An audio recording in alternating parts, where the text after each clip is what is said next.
Hello everyone. Welcome to all. Greetings from Shri Saha Kelkar College Devgad. Myself Professor Rashmi Irlekar and welcome back to the session International Banking and Finance. In today's lecture, we will discuss about balance of payment. Outcome of this lecture. In today's lecture, we will discuss about components of balance of payments such as capital account, forex reserves, and what is the meaning of net changes. In previous lecture, we have discussed about current account.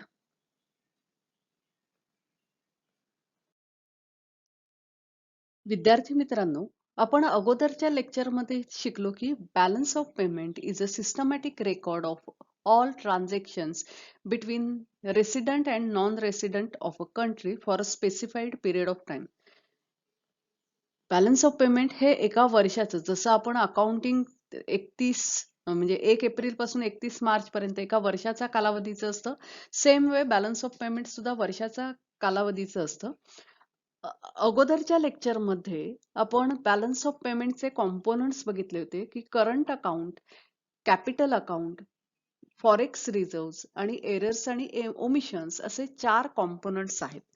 त्या 4 components पैकी current account विषयी detail अभ्यास आपण अगोदरच्या लेक्चरमध्ये केला. Current account का negative दिसतं हे सुद्धा बघितलं आणि कॅपिटल अकाउंट का पॉझिटिव्ह आहे याचा विचार आपण या लेक्चरमध्ये करणार आहोत. तर in current account only short term transactions are recorded and in capital account long term transactions are recorded. आता शॉर्ट टर्म ट्रान्झॅक्शन्स म्हणजे काय, तर purchase and sales of goods and services are recorded in current account. Current account का negative असतं किंवा negative आहे, आता एक 2007 हे वर्ष सोडलं तर बाकी इतर सर्व वर्षी करंट अकाउंट आपलं निगेटिव्हच होतं, फक्त 7 साली पॉझिटिव्ह दिसलं.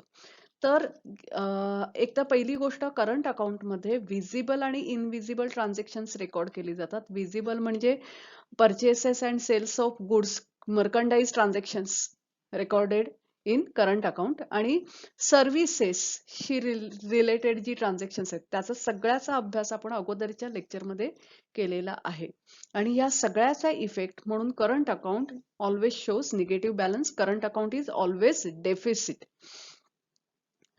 हे डेफिसिट का दाखवतं याचं सगळ्यात महत्वाची एक 2-3 कारणं आहेत. तर पहिली गोष्ट, ऑइल, जे क्रूड ऑइल आहे हे आपण मोठ्या प्रमाणावर इम्पोर्ट करतो. कारण बघा तुम्ही, क्रूड ऑइल आपण इम्पोर्ट नाही केलं तर आपलं ट्रान्सपोर्टेशन वगैरे सगळं थांबेल. आपण कच्च्या तेलासाठी पूर्णपणे परदेशावर अवलंबून आहोत, कारण ज्याच्यावर सगळं आपलं ट्रान्सपोर्टेशन चालू आहे. कारण आपल्याकडे काही तेलाच्या विहिरी नाहीयेत, थोड्याफार प्रमाणात आहे तुर्भे वगैरे या ठिकाणी, पण फार कमी आहे.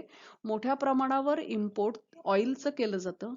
दुसरं एक सगळ्यात मोठ्या प्रमाणावर म्हणजे त्यामुळे मोठी जी रक्कम आहे भारताची ती बाहेर जात असते. दुसरं एक महत्वाचं कारण म्हणजे गोल्ड. तर भारतात बघा, कदाचित जगात सगळ्यात जास्त सोन्याचा साठा भारतात आहे किंवा असेलही. पण म्हणजे सोनं भारतात फार कमी ठिकाणी मिळतं आणि आफ्रिकेत खूप सोनं मिळतं, पण तरी सुद्धा सोनं भारतात फार पूर्वीपासून नेहमी खरेदी केलं जातं. कारण आपल्याकडे एक पारंपरिक त्याला मूल्य आहे त्या सोन्याला. लग्न ठरलं, काय झालं की आपण सोन्याचे दागिने, गरीबातल्या गरीब माणूस असतो त्याची इच्छा असते की मला सोन्याचा एक तरी दागिना हवा असं. तर त्यामुळे मोठ्या प्रमाणावर गोल्ड इम्पोर्ट केलं जातं. तर त्यामुळे मोठ्या प्रमाणावर पैसा बाहेर जातो. तिसरा विषय, टेक्नॉलॉजी, मशिनरी या सुद्धा आपण बऱ्याच प्रमाणात परदेशातनं आयात करतो.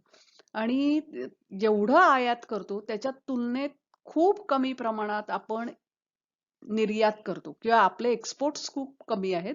म्हणून current account is always deficit in India. Errors omissions म्हणजे काय ते पण आपण बघितलं होतं की balance of payment of the world is always balances, कारण त्याचा बॅलन्स झिरो असतो. आणि समजा तो बॅलन्स झिरो येत नसेल, कारण डेबिट आणि क्रेडिट हे, कारण जसं की आपण कर्ज घेतलं तर कर्ज घेतल्यानंतर अमेरिकेचं अकाउंट आपण क्रेडिट करतो, तेवढ्याच रकमेसाठी अमेरिका आपलं अकाउंट डेबिट करते. तर त्यामुळे ते नेहमी बॅलन्स झिरो आला पाहिजे आणि हा झिरो ज्यावेळेला येत नाही, त्यावेळेला कोणत्या एरर्स झाल्या किंवा ओमिशन्स झाल्या, तर ते फायनान्शियल लोक जे असतात ते शोधत असतात आणि त्याचं रेकॉर्ड या एरर्स ओमिशन मध्ये केलं जातं. हे सगळ्या याविषयी आपण अगोदरच्या लेक्चरमध्ये अभ्यास केलेला आहे. आज आपण बघणार आहोत की कॅपिटल अकाउंट आणि कॅपिटल अकाउंटमध्ये long term transactions are recorded. तर कॅपिटल अकाउंट विषयी आज आपण अभ्यास करणार आहोत आणि शेवटचा कॉम्पोनंट आहे बॅलन्स ऑफ पेमेंटचा फॉरेक्स रिझर्व, त्याचाही अभ्यास आपण इथे करणार आहोत.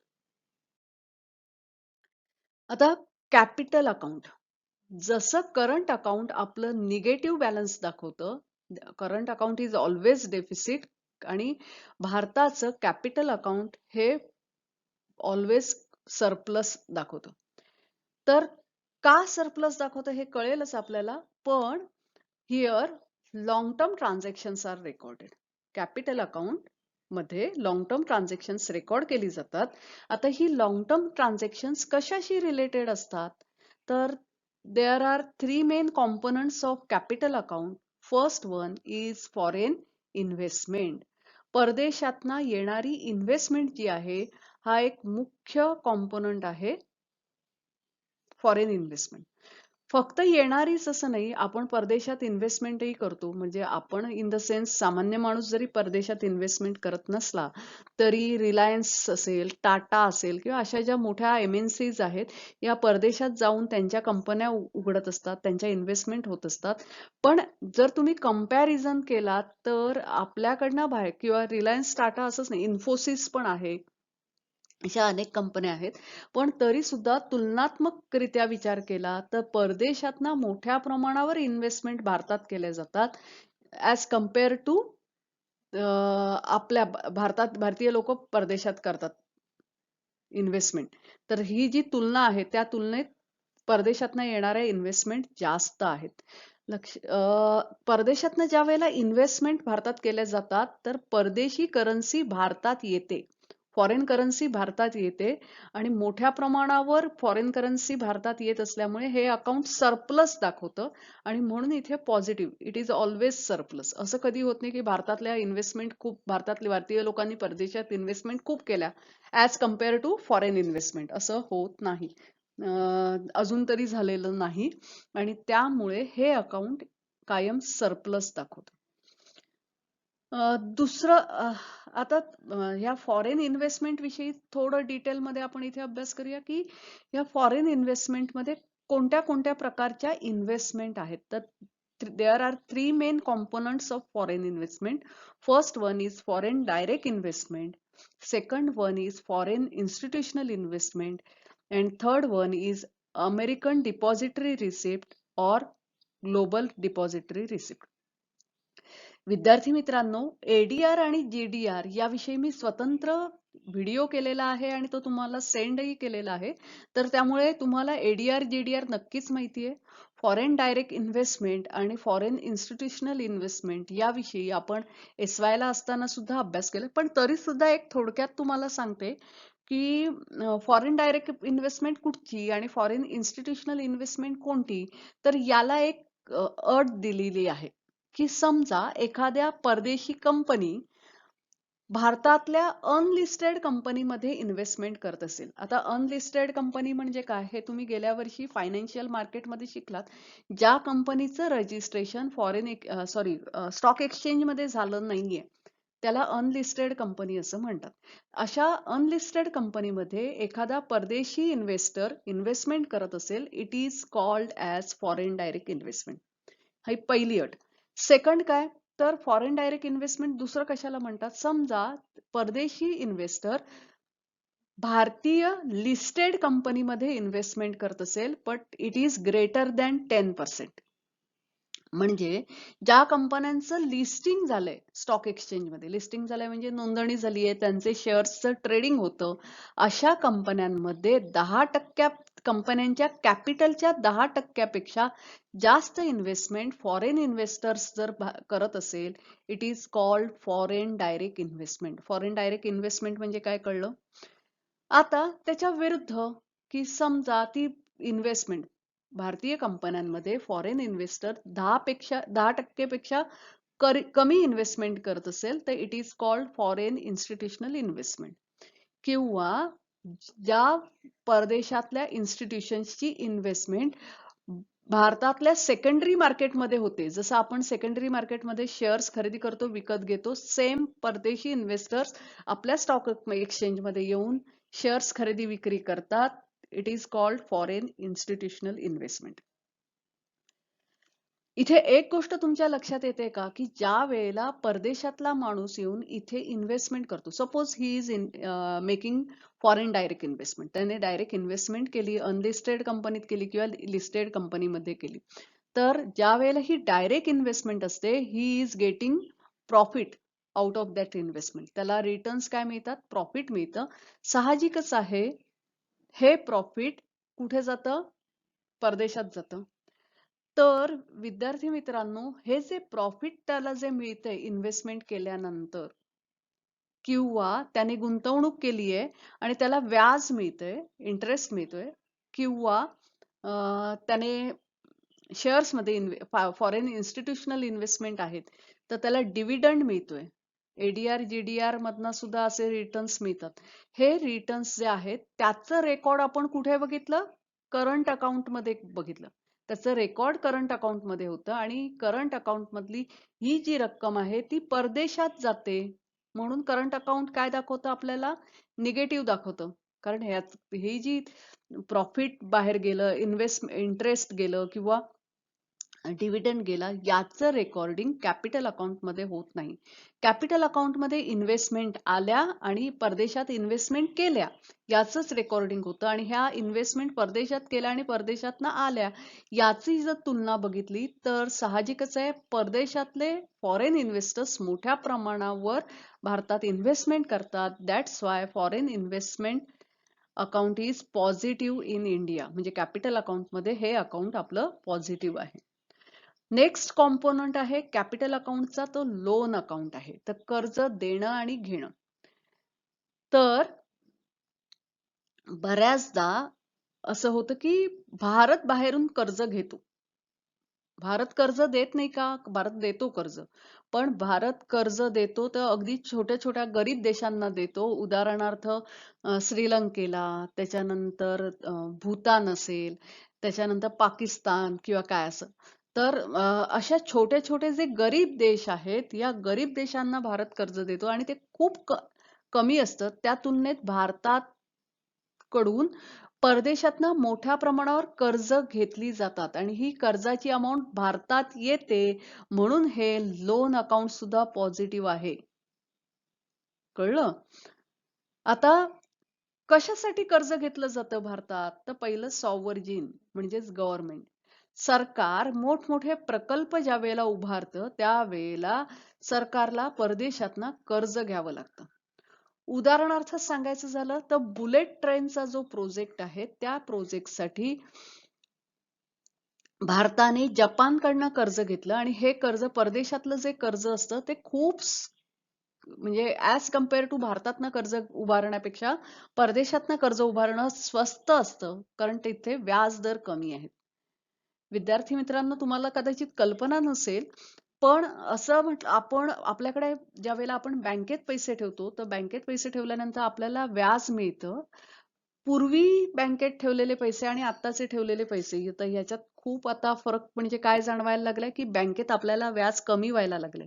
म्हणजे आता तर 5% किंवा 6% बँका व्याज देत आहेत, पण पूर्वीच्या काळात बँका 10 ते 12% रिटर्न्स द्यायच्या. म्हणजे पैसे डिपॉझिट ठेवले तर व्याज आपल्याला 10 ते 12% मिळायचं.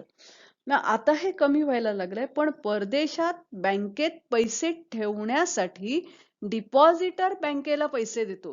का? तर तुम्ही आमचे पैसे सुरक्षित ठेवा म्हणून. आणि त्यामुळे परदेशात कर्ज स्वस्त आहेत आणि त्यामुळे गव्हर्नमेंट परदेशातनं लोन घेतं. नुसतं सरकारच घेतं का? तर नाही. त्याचबरोबर कमर्शियल बँका ज्या आहेत, या कमर्शियल बँका सुद्धा परदेशातनं कर्ज घेतात.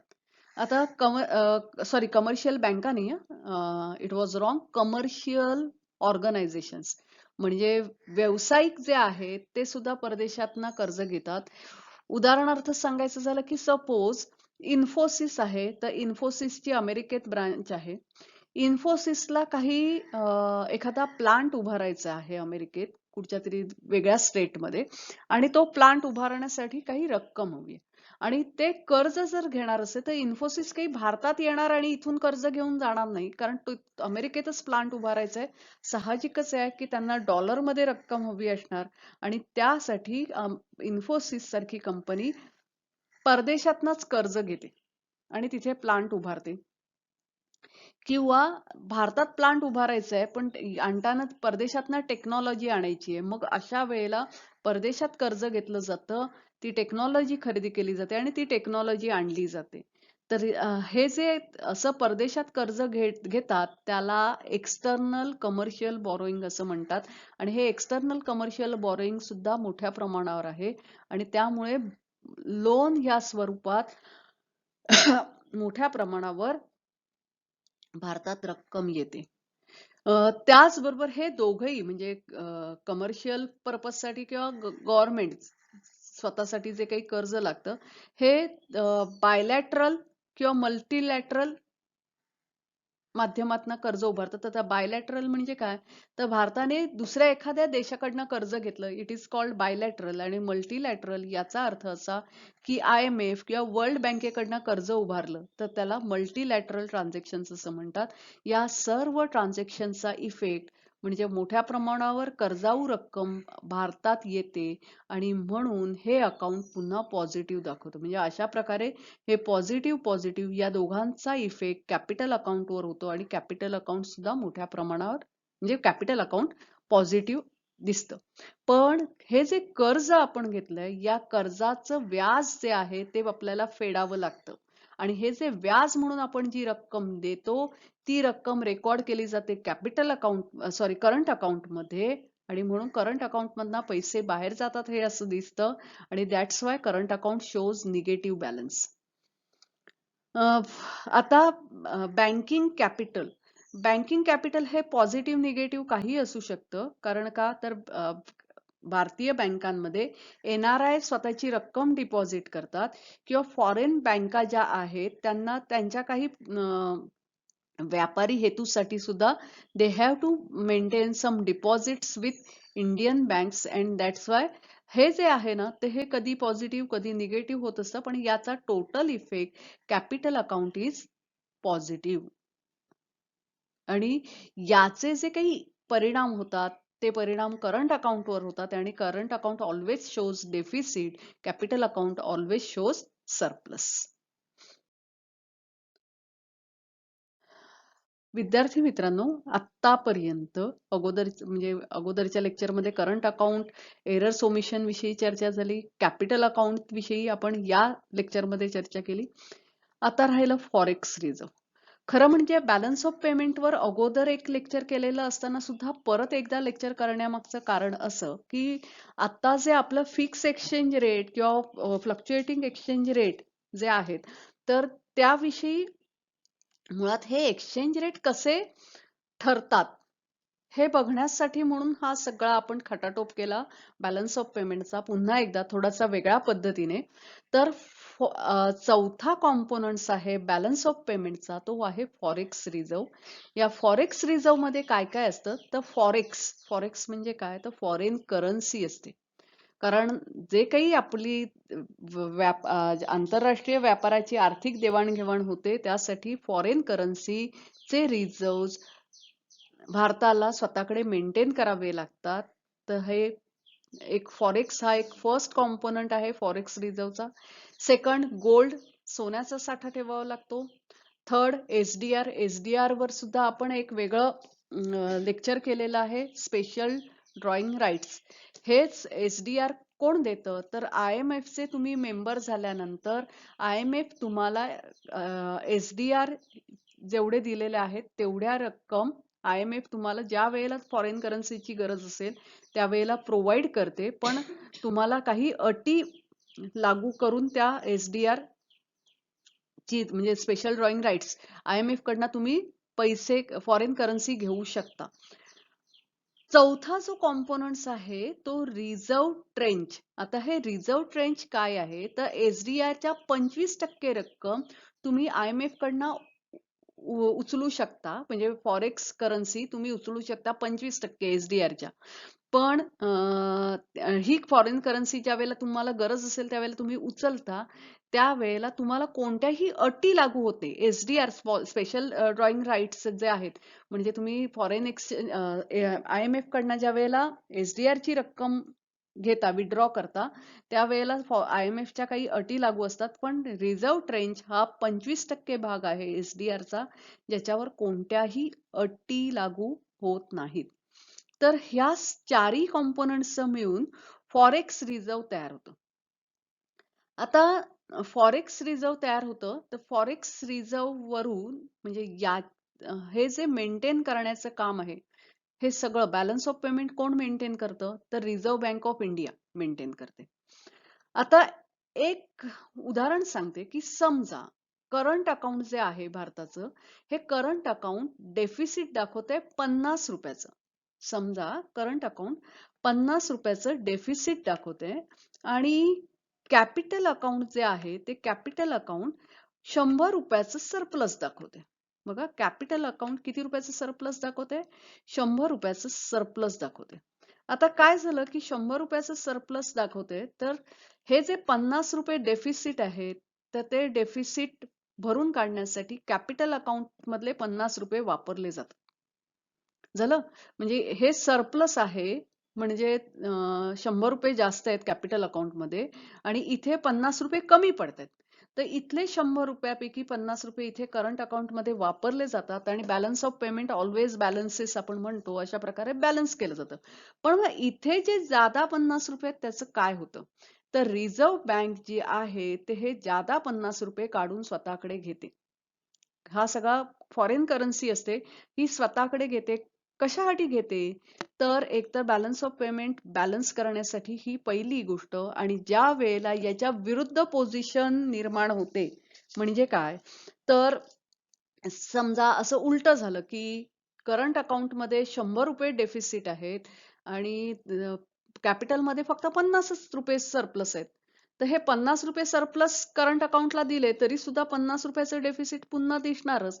हे 50 रुपये कुठून घालायचे, तर अशा वेळेला रिझर्व्ह बँक आपल्याकडचं जे तिने हे जादा सरप्लस रिमूव्ह केलेलं असतं ते पुन्हा बॅलन्स ऑफ पेमेंट मध्ये टाकण्याचं काम रिझर्व्ह बँक करते आणि अशा प्रकारे reserve bank balance of payment balance करते.